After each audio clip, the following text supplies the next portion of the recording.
Welcome back, everyone. All right, so in our last module, we took a pretty deep dive into carbohydrate needs for athletes, really looking at how the body manages that rapid, high-intensity energy. But, what happens when that initial sprint turns into a full-blown marathon?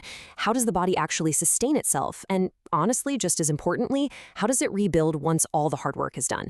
Okay, let's dive right into this, because today, in this explainer, we are exploring the long game. We're going to look at exactly how fats and proteins function as our body's long-term energy reserves and, essentially, our ultimate structural repair kits. Here is our quick roadmap for today. 1. Beyond carbs. 2. Fat as the deep energy reserve.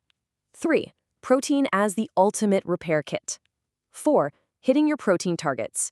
And 5. Supplements and the storage reality. Okay, kicking things off with Section 1, Beyond Carbs, looking at fat and protein. To really wrap our heads around macronutrient utilization in human nutrition, let's use a simple engine and mechanic metaphor.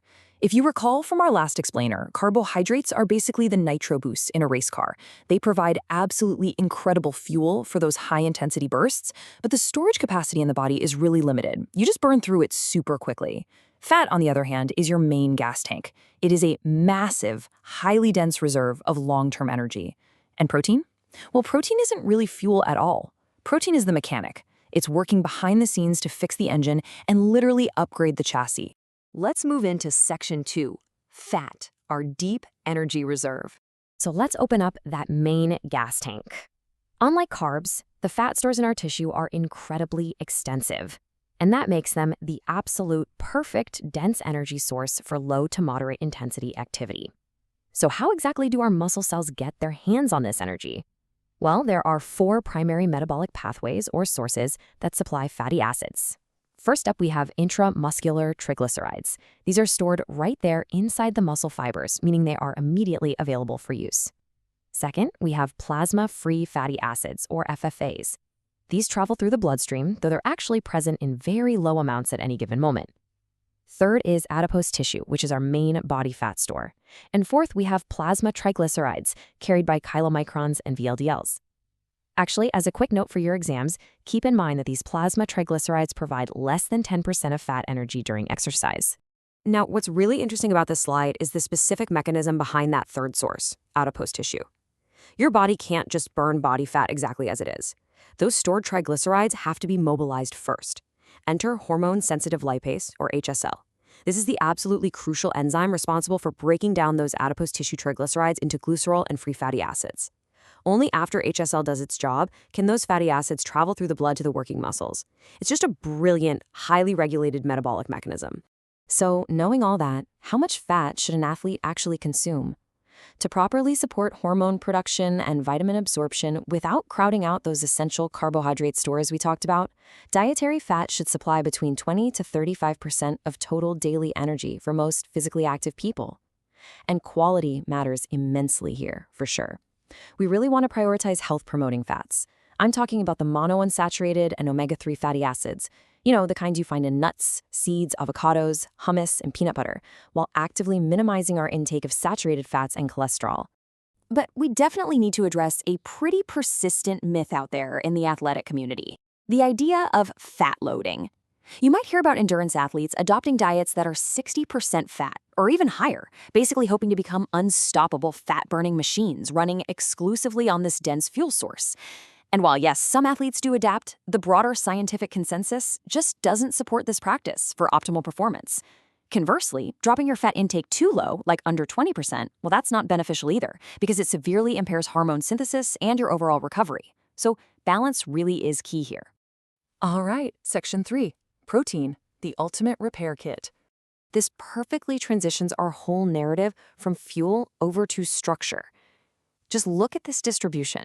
Protein is a very, very minor fuel source. It typically provides only about 10 to 15% of an athlete's energy. Its true clinical importance lies in repair. In fact, we rely on a concept called protein sparing.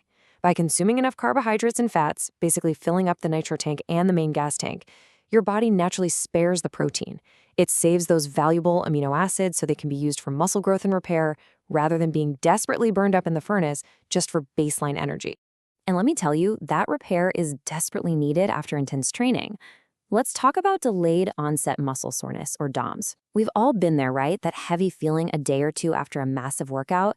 DOMS is actually caused by microscopic tears in the muscle cells themselves. So during the recovery phase, our mechanic gets right to work.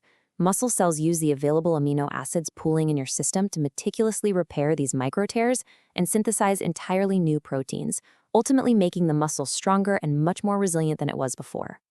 Which brings us to section 4, hitting your protein targets. So the crucial point is, how do we make absolutely sure the mechanic has enough raw materials to do the job? I highly recommend getting these figures down in your notes. While a standard RDA might be totally fine for sedentary individuals, active adults and athletes actually need between 1.2 to 2.0 grams of protein per kilogram of body weight per day. But listen, timing is just as critical as total volume. For that early phase post-exercise recovery, athletes should really aim for 15 to 25 grams of high-quality protein right away. More specifically, the optimal recovery strategy dictates consuming 0.25 to 0.30 grams per kilogram of body weight within a strict 2-hour window after training. Hitting that exact 2-hour window is exactly what kicks off and promotes muscle protein synthesis for the entire next 24 hours. Finally, section 5, supplements and the storage reality. Now, when energy needs are super high, a varied diet often provides enough protein completely naturally, but we know athletes frequently turn to supplements for targeted, efficient recovery. So let's bust a few myths and look at the actual science behind two really common ones, BCAAs and Whey. Branched-chain amino acids, specifically valine, leucine, and isoleucine, are pretty unique because your muscle cells actually prefer them for energy when under severe stress. Supplementing BCAAs can actively delay fatigue, spare your precious muscle glycogen reserves, and directly reduce the severity of that DOMS we talked about earlier. Then, of course, you have whey protein, which is derived from the liquid formed during cheese production. It is incredibly nutrient-dense, packed with essential amino acids, and it's wildly popular because of its very rapid absorption rate, which makes it absolutely perfect for hitting that 2-hour post-workout window we just discussed. However, we really have to draw a sharp line between high-quality supplementation and heavily processed convenience foods. Take protein bars, for example. While they're super convenient, these processed bars are often absolutely loaded with added sugars, excess sodium, and saturated fats. Contrast that with natural sources like Greek yogurt, nuts, or seeds. Natural sources are fundamentally more nutrient-dense and, frankly, much less expensive. So processed bars should really be treated as an occasional convenience, definitely not a dietary staple. And that leads us to a bit of a hard truth in sports nutrition, the storage reality. There is this incredibly persistent misconception that eating more and more protein automatically equals more muscle. It just doesn't. Your body actually has a hard cap on muscle protein synthesis. Consuming protein way beyond what your body needs simply forces the liver to step in and process all those excess amino acids. Once the nitrogen is stripped away through deamination, the remaining energy from that super expensive protein shake is simply converted into fat for storage.